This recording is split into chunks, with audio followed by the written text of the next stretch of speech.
आज आपण quinoa boil कसा करून घ्यायचा ते बघणार आहोत, कारण किनोआ बॉईल केल्यामुळे त्याच्या बऱ्याचशा रेसिपी आपल्याला करता येतात। तर मी इथं 2 स्कूप किनोआ घेतलेला आहे, तो छान स्वच्छ धुवून घेतलेला आहे आणि तो मी कुकरमध्ये परतून घेत आहे। तो छान भाजायचा आहे आपल्याला जोपर्यंत तो तडतडत नाही आणि त्याचा एक खमंग वास येतो। किनोआ आपला भाजेपर्यंत मी इथं 4 स्कूप पाणी घेत आहे। किनोआच्या डबल आपल्याला पाणी घ्यायचं आहे, त्यामुळे लक्षात ठेवा जितका तुम्ही किनोआ घ्याल त्याच्या डबल आपल्याला पाणी घ्यायचं आहे आणि पाणी मी इथं थंडच वापरणार आहे। तर आपला किनोआ छान असा भाजून झालेला आहे, तुम्ही इथं बघू शकता।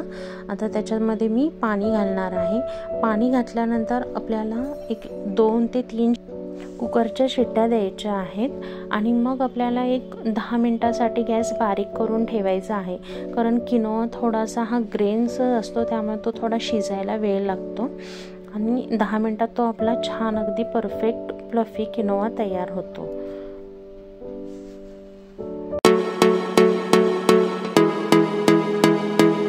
आज आपण किनोआचा उपमा करणार आहोत, तर ही डाएटची रेसिपी आहे। त्यासाठी इथं आपण तेलाचा वापर अगदी थोडा करणार आहोत, त्यामुळे मी अगदी छोटे 3 चमचे मी इथं ऑलिव्ह ऑइल घातलेला आहे।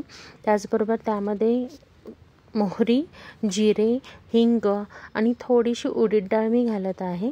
त्याचबरोबर कढीपत्ता छान परतून आपल्याला घ्यायचा आहे। मग हिरवी मिरची आणि बारीक चिरलेला कांदा असं घालून आपल्याला फोडणी छान खमंग परतून घ्यायची। फोडणी खमंग परतली की त्यामध्ये आपल्याला एक बारीक चिरलेला टोमॅटो घालायचा आहे। टोमॅटो देखील थोडा परतून झाला की आपल्याला बॉईल जो केलेला किनोआ आहे तो घालायचा आहे। याची रेसिपी मी ऑलरेडी पाठवत आहे, तर त्या पद्धतीने बॉईल तुम्ही करून घ्यायचं आहे कुकरमध्ये आणि बॉईल केलेला किनोआ आपल्याला घालायचा आहे।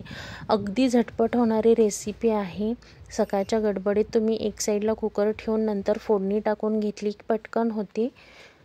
त्याचबरोबर याच्यामध्ये चवीनुसार मीठ घालायचं आहे आणि छान आपल्याला परतून घ्यायचं आहे। ही रेसिपी डाएटसाठी पोटभरीची आहे आणि पटकन होणारी आहे, वेळ वाचवणारी आहे, त्यामुळे अशा पद्धतीने किनोआचा उपमा तुम्ही नक्की करून पहा आणि शिवाय टेस्टी देखील आहे ही रेसिपी। त्याचबरोबर इथं मी कोथिंबीर घालून थोडं परतून घेतलेलं आहे। आता आपला किनोआ छान तयार आहे। तर यामध्ये तुम्ही आवडीनुसार तुमच्या भाज्या कमी जास्त देखील करू शकता। ते कांद्याबरोबर तुम्ही थोडासा फ्लॉवर टाकू शकता, ग्रीन पीस टाकू शकता आणि वरून असं लिंबू घेऊन सर्व करा। आज आपण फ्रूट्स विथ किनोआ बघणार आहोत, तर त्यासाठी मी इथं सीड्स घेत आहे। तर वेगवेगळ्या प्रकारचे आपण सीड्स याच्यामध्ये यूज करू शकतो। मी इथं भोपळ्याचे सीड्स घेतलेले आहेत, त्याचबरोबर जवस, सूर्यफूल, परत मगज बी आणि काजूचे तुकडे, बदामाचे तुकडे असे करून घेतलेले आहेत। तुम्ही तुमच्या आवडीनुसार कोणतेही सीड्स कमी जास्त करू शकता। त्याचबरोबर इथं मी बॉईल किनोआ घेतलेला आहे, तो आपल्याला त्याच्यामध्ये ॲड करून घ्यायचा आहे। त्याचबरोबर इथं मी चॉप केलेले फ्रूट्स वापरत आहे।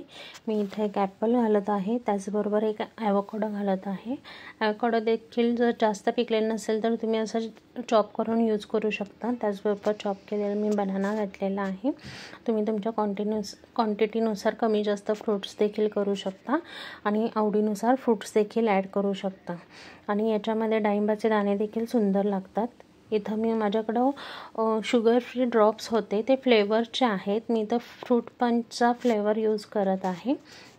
जर तुमच्याकडं तो अवेलेबल नसेल तरी काही हरकत नाही, तुम्ही तुमच्या आवडीनुसार कोणतीही वेलची पावडर वगैरे देखील फ्लेवरसाठी ॲड करू शकता आणि स्वीटनेससाठी sugar free plain powder use करू शकता किंवा शुगर फ्री ड्रॉप्स देखील यूज करू शकता। आज आपण ओट्स आणि किनोआ याचा उत्तप्पा बनवणार आहोत, त्याला तुम्ही चीला वगैरे देखील म्हणू शकता। आता मी इथं 1 कप ओट्स, रोल्ड ओट्स घेतलेले आहेत आणि 1 कप किनोआ घेतलेला आहे। त्याची छान फाईन मी पावडर बनवलेली आहे आणि त्याच्यामध्ये पाणी घालून त्याचं एक छान बॅटर तयार केलं। त्याचबरोबर बारीक केलेला कांदा, टोमॅटो, हिरवी मिरची आणि कोथिंबीर घालून मी असं छान त्याचं बॅटर बनवून घेतलेलं आहे। चवीनुसार त्याच्यामध्ये मीठ देखील घातलेलं आहे। आता एका नॉनस्टिक पॅनला मी थोडा तेलाचा ब्रश फिरवून घेत आहे आणि जे आपलं बॅटर आहे ते असं स्प्रेड करून घ्यायचं आहे आणि त्याच्यावर आपल्याला झाकण ठेवायचं आहे।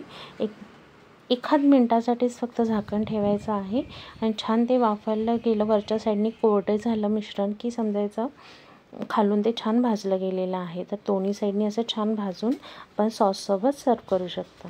एक डाएटसाठी उत्तम रेसिपी आहे, झटपट होणारी आहे सकाळच्या वेळांमध्ये आणि ओट्स न खाणाऱ्यांसुद्धा आवडीने खातील अशी रेसिपी आहे. नक्की ट्राय करा. आज आपण ओट्स आणि किनोवा याचा डाएटसाठी पॅनकेक बनवणार आहोत. तर त्यासाठी मी इथं रोल्ड ओट्स 1 कप घेतलेला आहे. त्याचबरोबर 1 कप मी किनोवा घेतलेला आहे. मी इथं स्कूपचाच वापर करत आहे, तुम्ही मेजरिंगला वाटी देखील घेऊ शकता. त्याचबरोबर मी इथं 1 बनाना त्याच्यामध्ये चॉप करून घातलेला आहे आणि थोडं थोडं पाणी करून आपल्याला छान स्मूथ पेस्ट त्याची बनवायची आहे. मी इथं व्हे आयसोलेट वापरत आहे आणि ते चॉकलेट फ्लेवरचं यूज करत आहे. तर ते देखील मी अर्धा स्कूप याच्यामध्ये घातलेला आहे. परत थोडं पाणी घातलं आणि परत त्याची छान अशी पेस्ट बनवून घेतलेली आहे. आता हे आपलं तयार झालेलं आहे बॅटर. तर नॉनस्टिक पॅनवर मी एकदाच ऑइल ब्रश करत आहे. आपण परत ऑइल लावायचं नाही आहे, कारण आपण हे डाएटसाठी बनवत आहोत. तर जितकं ऑइल कमी वापरायचं तितकं योग्य आहे डाएटसाठी. तर मी इथं 1-2 चमचे बॅटर घालून छान ते स्प्रेड करून घेतलेलं आहे, तुम्ही बघू शकता. आणि हे एकदम लो टू मीडियम फ्लेमवरच आपल्याला भाजून घ्यायचं आहे. आता आपलं छान भाजून तयार झालेलं आहे. तर मी आता ऑइलचा अजिबात वापर न करता डायरेक्ट बॅटर घालत आहे आणि आपल्याला ते छान स्प्रेड करून घ्यायचं आहे. ही डाएटसाठी परफेक्ट रेसिपी आहे आणि पोटभरीची आहे. सकाळच्या ब्रेकफास्टला तुम्ही करू शकता आणि व्हे प्रोटीन असल्यामुळे ते हेल्दी देखील आहे. प्रोटीनचा इंटेक त्याच्यामध्ये आहे. शिवाय ओट्स आणि किनोवा देखील आहे. नक्की ट्राय करा.